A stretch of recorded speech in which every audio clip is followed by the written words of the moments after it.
Hello my dear ones. आज इस video में बताने वाली हूँ 9 ऐसे तरीके जिससे आप दूसरों के ओपिनियन को इग्नोर करके अपनी लाइफ को कॉन्फिडेंटली जी सकते हैं।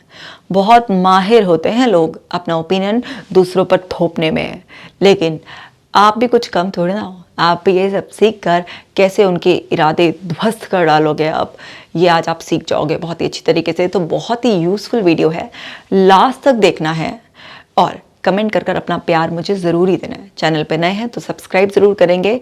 और चलो अब जल्दी से ऐप को डाउनलोड कर लो ताकि आप रोज़ाना ब्रीदिंग एक्सरसाइज करो, मेडिटेशन करो, आप पॉजिटिव सेल्फ टॉक कर पाओ और अपने आप को इतना स्ट्रॉन्ग बना लो कि दूसरों के ओपिनियन का आप पर फ़र्क ही ना पड़े, कोई आपकी ज़िंदगी को हिला ही ना पाए।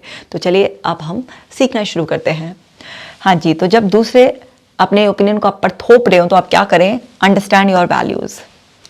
हम सब की ना अपनी अपनी अलग अलग वैल्यूज़ होती हैं। देखो जैसे हमारे ना 7 चक्रास हैं, तो इन 7 चक्रास के अकॉर्डिंग हमारी अपनी 7 नीड्स होती हैं, हमारी वैल्यूज़ होती हैं। उनको नीड्स कह लो, वैल्यूज़ कह लो, वो होती है। वो सबकी ना सबकॉन्शियस जो सीक्वेंस होता है सबका बिल्कुल अलग अलग होता है। अब जैसे मैं बता देती हूँ, यहाँ पर हमारी जो रूट चक्रा की होती है वो होती है कंफर्ट। जो सैक्रल चक्रा की होती है वो होती है हमारी चेंज। जो हमारे सोलर प्लेक्सस की होती है वो होती है इंपॉर्टेंस। जो हार्ट चक्रा की होती है वो होती है लव। थ्रोट चक्रा की जो होती है वो होती है ग्रोथ। थर्ड आई चक्रा की होती है वो होती है सर्व करना। और जो हमारा क्राउन चक्रा है उसकी होती है नथिंग। ठीक है, ये 7 होती है। अब इनमें बहुत सारी सब कैटेगरीज भी होती है, मोटा मोटी तौर पे समझ लो। इसकी मैं एक बहुत जल्दी इंडिविजुअल एक अलग ही सेपरेट वीडियो बनाऊंगी क्योंकि ये बहुत इंपॉर्टेंट है। पर समझ लो हम सबकी ना अलग अलग होती है लाइफ में। अब किसी को प्यार चाहिए अपनी लाइफ में, उसके लिए टॉप जो उसकी प्रायोरिटी है वो लव है। किसी के लिए टॉप प्रायोरिटी ग्रोथ हो सकती है, किसी के लिए दूसरों को सर्व करना हो सकती है, तो कुछ भी हो सकती है। तो सबकी अपनी अपनी वैल्यूज़ होती हैं, लेकिन दूसरे आपकी वैल्यूज़ तो समझते नहीं है लाइफ में, क्या आपके लिए क्या इंपॉर्टेंट है, क्या आपके लिए मोस्ट वैल्यूएबल चीज़ है। वो बस अपना ओपिनियन थोपते रहते हैं। जैसे मैं आपको बताऊं कि मेरे पास एक फीमेल आई, तो उसकी ना टॉप नीड में क्या था? लव था। तो उसको प्यार चाहिए, उसको रिलेशनशिप उसके बहुत वैल्यू है। लेकिन उसका हस्बैंड ना उसको बोलता रहता था तुम पढ़ी लिखी हो, तुम जॉब करो, तुम पढ़ी लिखी हो, तुम बिजनेस स्टार्ट करो, जॉब करो। अब उसको नहीं चाहिए, उसको नहीं अपना करियर बनाना। वो हाउसवाइफ बनकर रिश्तों में रहकर बहुत ज़्यादा खुश है। अब उसके लिए ये सपोर्ट उसके हस्बैंड का बर्डन है।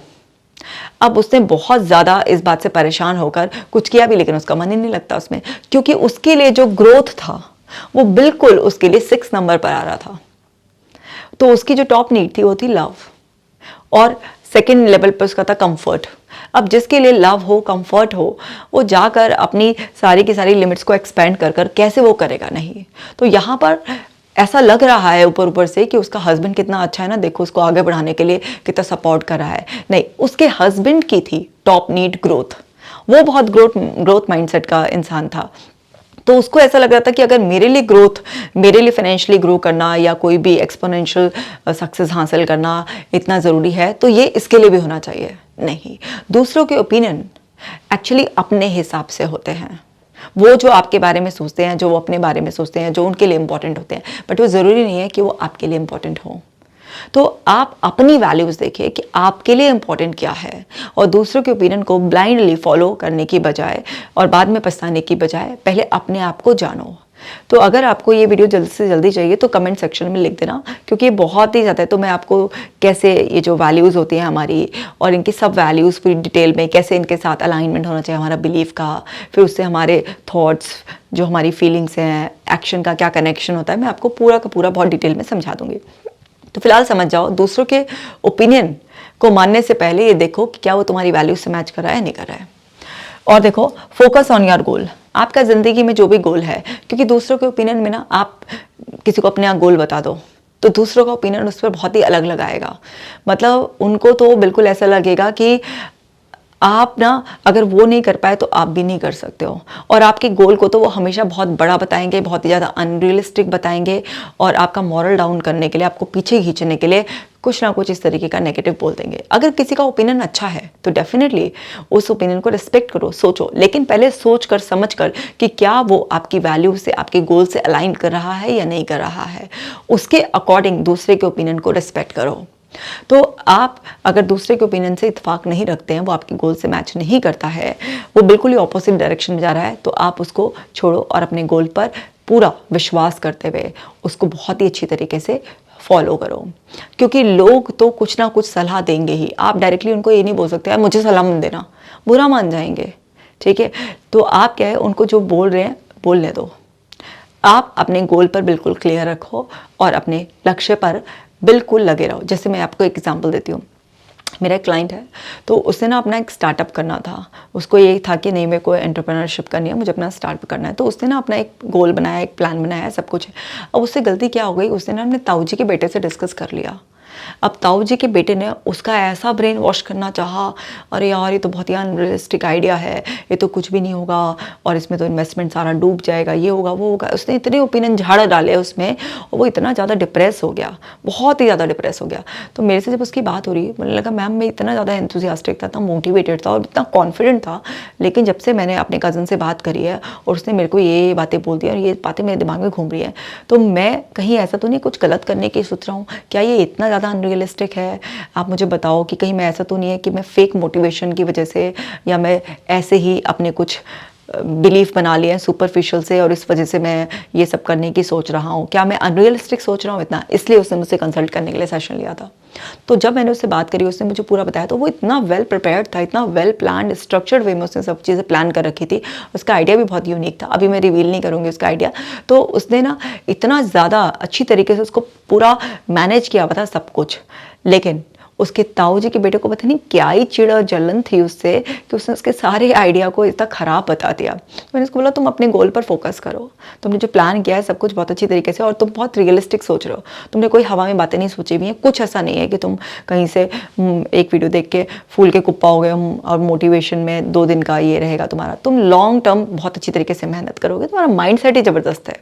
सिर्फ और सिर्फ उसने इतनी फोर्स से तुमको बार बार तुम्हारा ब्रेन वॉश करने की कोशिश की है, इसलिए तुमको ऐसा लगा है। तो कई बार ऐसे भी बदमाशी करते हैं और अपने ही रिश्तेदार करते हैं, पता नहीं रिश्तेदार ही शायद ज़्यादा माहिर होते हैं इसमें। तो ये सारी चीज़ें आप इमीडिएट इफेक्ट से दूसरे लोगों की नज़रअंदाज करना शुरू कर दो। चलो और देखते हैं, प्रैक्टिस सेल्फ कंपैशन। अपने लिए प्यार, मोहब्बत, दयालुता, करुणा का भाव रखो। अपने आप को बहुत ही अच्छी तरीके से ट्रीट करो। ऐसा नहीं कि किसी ने कह दिया तुम बेकार हो तो तुम अपने आप को बेकार मानने लग जाओ। कोई भी किसी भी चीज़ में आपकी कमी निकाल सकता है, आपको नीचा दिखाने के लिए कुछ भी कर सकता है, कंट्रोल करने के लिए कर सकता है, किसी भी तरीके से कुछ भी कर सकता है। इसका मतलब ये नहीं है कि आप दूसरे के ओपिनियन को मानकर अपने आप को ही कम समझने लगो, अपने आप को अच्छी तरीके से ट्रीट ना करो। नहीं, कई बार ऐसा हो जाता है कि दूसरा हमको ओपिनियन जो दे रहा है उसका बहुत बायस्ड ओपिनियन होता है, उसका हो सकता है आउट ऑफ जेलेसी भी हो। तो आप ना उसके ओपिनियन में क्रिटिसिज्म छुपा हुआ है, हेट छुपी हुई है, जेलेसी छुपी हुई है, क्या छुपा हुआ है उस सब को भी देखो, या आपका वेलफेयर छुपा हुआ है। अगर वेलफेयर छुपा हुआ है, वो आपका रियल वेलविशर है, तो डेफिनेटली उसको अपना कंसीडर करना चाहिए।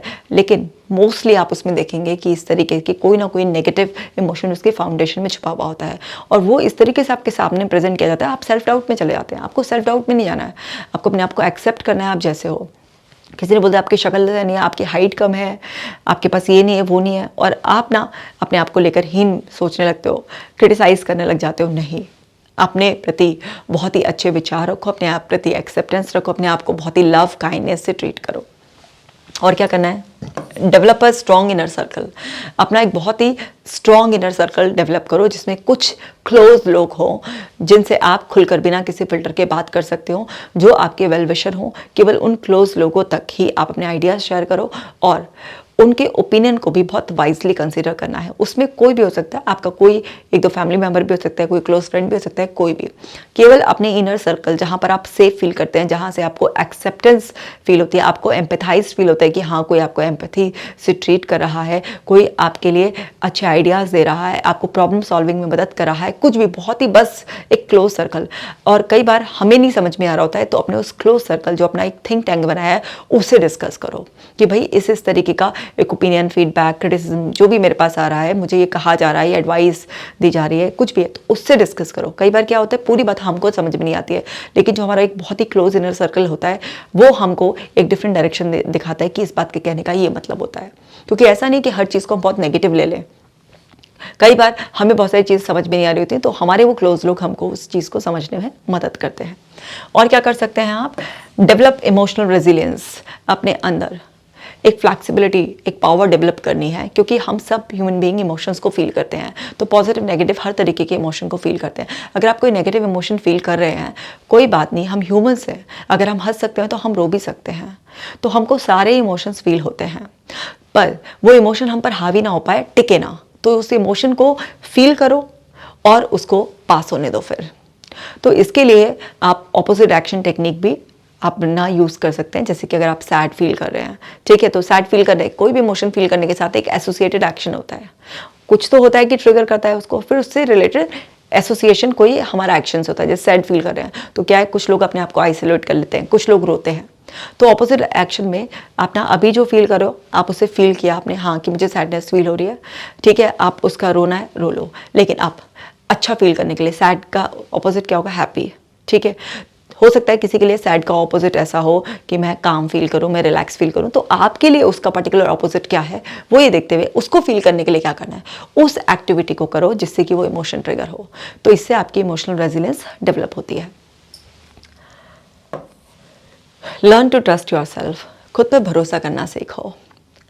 अब जिस तरीके से आपने अपने इमोशंस को रिलीज़ किया ये समझते हुए, क्योंकि कई बार कुछ दूसरों को भी हमारे को इमोशनली ट्रिगर कर देता है, ऐसे ही खुद पर भरोसा करना सीखो।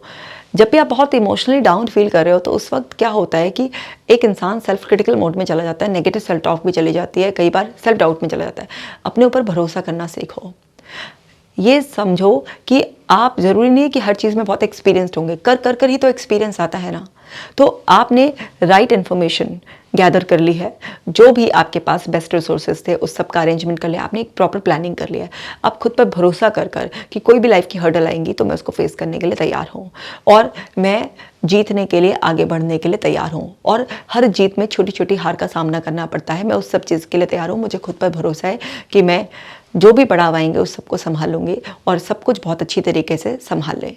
तो जब आप खुद पर भरोसा करते हैं, चाहे आप रिलेशनशिप में कुछ सक्सेस पाना चाहते हैं, चाहे आप करियर में सक्सेस पाना चाहते हैं, चाहे आप हेल्थ में ग्रो करना चाहते हैं, कुछ भी है, क्योंकि लोग किसी भी उसमें आपको इस तरीके का गलत सुझाव दे सकते हैं। जैसे मेरे एक क्लाइंट थे, उनको ना एंग्जाइटी हो गई, तो उनके खुद के घर वाले ही, एंग्जाइटी कभी ठीक नहीं होती, गूगल पे पढ़ो, एंग्जाइटी कभी ठीक नहीं होती, गूगल पे पढ़ो, एंग्जाइटी कभी ठीक नहीं होती, ये सब, और अगर ज़िंदगी जीनी भी है तो दवाई लो, यही सब पीछे पड़े हुए थे। इस तरीके से बार बार उनको इस तरीके के ओपिनियंस उनकी फैमिली से ही आ रहे थे।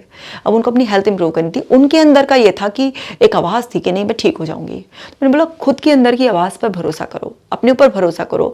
तुम्हें भरोसा है कि तुम एक्सरसाइज कर लोगे, तुम्हें भरोसा है कि तुम ये सारी की सारी जो ठीक होने की, क्योर होने की, मैं मैनेज करने की बात नहीं कर रही हूँ, मैं क्योर करने की बात कर रही हूँ, सब कुछ कर लोगे। तो खुद पर भरोसा करो ना, दूसरों के ओपिनियंस को नज़रअंदाज करो। जब उन्होंने खुद पर भरोसा किया तो इतनी फास्ट रिकवरी हो गई उनकी, उनको सब समझ में आ गया ये सारी चीज़ें कि इन लोगों ने जिन्होंने मुझे गलत सलाह दी है, इन लोगों का भी बहुत बड़ा कॉन्ट्रीब्यूशन है मेरी ऐसी हालत करने में। तो ये तो यूजलेस लोग हैं, इनके जो है ना ये सारे के सारे सजेशन मानने की कोई भी ज़रूरत नहीं है। तो अपने अंदर की आवाज़ पर उन्होंने भरोसा किया, खुद पर भरोसा किया कि हाँ मैं ये सब चीज़ें कर सकती हूँ, इस ट्रांसफॉर्मेशन में मैं कॉन्ट्रीब्यूट कर सकती हूँ, उन्होंने कर लिया ऐसा। तो ये भी आप कर सकते हैं। और क्या कर सकते हैं, प्रैक्टिस इमोशनल डिटैचमेंट। इमोशंस को फील किया, एक्नॉलेज किया, समझा और उससे डिटैच हो जाओ। ऐसे कि इमोशंस तो क्या है, आता जाता रहता है ये, और जो चीज़ हर समय बदल रही है उससे क्या अटैचमेंट करना। कोई भी चीज़ है, आप देखो माइंड के, बॉडी के लेवल पर हर समय चेंज हो रही है, तो आप इमोशन से डिटैच होकर देखना सीखो कि अगर ये इमोशन में फील नहीं कर रही होती या ये किसी और के साथ होता तो क्या तब भी मेरा यही ओपिनियन होता? नहीं। अच्छा ये इमोशन अभी है, थोड़ी देर में चला जाएगा, फिर क्या? तो आप कुछ इस तरीके के इंटरनल डायलॉग से, इमोशन से डिटैच होना सीखो। इसके ऊपर मैं बहुत डिटेल में वीडियो भी बनाने वाली हूँ, अभी इसमें शॉर्ट में बता रही हूँ। तो ये बहुत ही आसान तरीके होते हैं कि इस इमोशन से, अच्छा अगर मैं ये गुस्सा नहीं होती तो क्या तभी भी मैं ऐसा सोचती, तभी भी मैं ऐसा करती, इस तरीके से डिटैच होकर, ऐसे कि ये जो इमोशन है ये आसमान में एक बादल की तरह है और वो बादल मेरी आंखों के सामने से दूर जा रहा है, और जैसे ही वो बदल जा रहा है फिर मुझे क्लियर स्काई दिखाई दे रहा है कि अब मुझे क्या करना है। तो इस तरीके से छोटी छोटी टेक्निक से इमोशनली डिटैच होना सीखो, क्योंकि लोग बड़े माहिर हैं कुछ भी आप पर थोप पर आपके कुछ भी इमोशंस को बार बार ट्रिगर करते हैं, रिपीटेडली ट्रिगर करते रहते हैं। आपका ना एक इमोशनल पैटर्न बन जाता है, फिर आपको ना दुखी रहने की आदत पड़ जाती है। फिर कोई ओपिनियन भी ना झाड़े ना तो आपके अंदर से ऐसा खुद का ही अजम्पशन आ जाती है, माइंड रीड करने लगते हैं कि वो ये कहेगा, वो ये सोच रहा होगा, वो ऐसा कर रहा होगा, खुद का एक पैटर्न डेवलप हो जाता है। तो इमोशन से डिटैच होना सीखें। और क्या है, stay true to your purpose, जो भी आपका लाइफ का पर्पस है उसके साथ बिल्कुल सच्चाई के साथ जुड़े रहें। ऐसा नहीं होना चाहिए कि बार बार ज़िंदगी की डायरेक्शन चेंज करें या अपने गोल्स ऐसे सेट कर रहे हैं कि जो सिर्फ और सिर्फ एक फैंसी है या दूसरों को देख कर है। नहीं, जो आपका अल्टीमेट पर्पस है उस गोल को पूरा करने के बाद भी जो अल्टीमेट फीलिंग, एक सेंस ऑफ अचीवमेंट, एक सेटिस्फैक्शन, जो भी आप कुछ फील करना चाहते हैं उस पर्पस के साथ ट्रू रहें।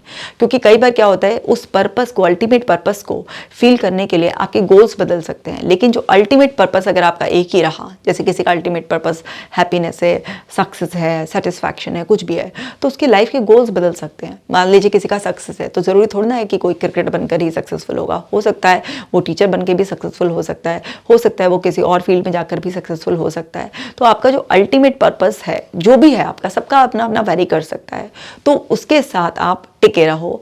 क्योंकि कई बार दूसरों के ओपिनियन से हमारे गोल चेंज हो सकते हैं, हमारा डायरेक्शन चेंज हो सकता है, लेकिन अल्टीमेट पर्पस नहीं बदलना चाहिए आपका।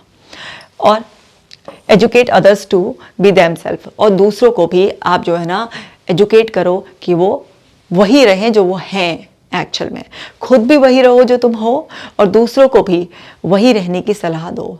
क्योंकि कई बार क्या होता है कि हमने तो अपने आप को संभाल लिया, लेकिन हमारे बच्चे या दूसरे लोग ऐसे होते हैं जो दूसरों के ओपिनियन से बहुत इन्फ्लुएंस हो जाते हैं। जब आप दूसरों को एजुकेट करते हैं ना, तो उस टाइम पर आप अपनी एजुकेशन को भी रीइंफोर्स कर रहे होते हैं। तो दूसरों को अच्छी सलाह देने में सबसे पहले आप ही का फ़ायदा है, क्योंकि आपके अंदर ही वो अच्छी सलाह एक बार फिर से रिपीट हो रही होती है और आप और ज़्यादा स्ट्रांग हो रहे होते हैं। तो इससे आप ना दूसरे को तो एम्पावर करते ही हैं, आप खुद भी एम्पावर होते रहते हैं। तो ये सारे तरीके होते हैं जिससे कि आप ना दूसरों के ओपिनियंस को इग्नोर कर कर अपने आप में एकदम कॉन्फिडेंट रह सकते हो, बहुत ही मस्त तरीके से ज़िंदगी जी सकते हो। और इससे कोई स्ट्रेस नहीं होगा, कोई एंग्जाइटी नहीं होगी, कोई डिप्रेशन में नहीं जाओगे, कुछ भी किसी भी तरीके के फियर्स, इनसिक्योरिटी से नहीं घिरोगे। ये बहुत ही इंपॉर्टेंट वीडियो सबके साथ शेयर कर लो, क्योंकि दूसरों के ओपिनियन ने सबका ही खून पी रखा है। तो सब बचेंगे इसको देख के, उनको तरीके, आइडियाज़ आएंगे। और कमेंट कर अपना प्यार मुझे ज़रूर दे देना और शेयर कर दो इस वीडियो को। मिलती हूँ आपसे नेक्स्ट वीडियो में। अपना खास ख्याल रखना।